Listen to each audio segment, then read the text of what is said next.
ദിശാസൂചിക ബോർഡില്ല. Kuttippuram mini പമ്പയിൽ car യാത്രക്കാരും ചരക്ക് ലോറികളും വഴിതെറ്റുന്നത് പതിവാകുന്നു. കുറ്റിപ്പുറം മിനി പമ്പ NH-66 മുകളിലൂടെയുള്ള മേൽപ്പാലത്തിനു സമീപം കാർ യാത്രക്കാരും ചരക്ക് ലോറികളും വഴിതെറ്റുന്നു.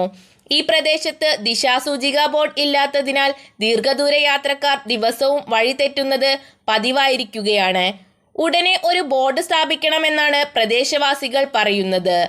Live news Thavanur.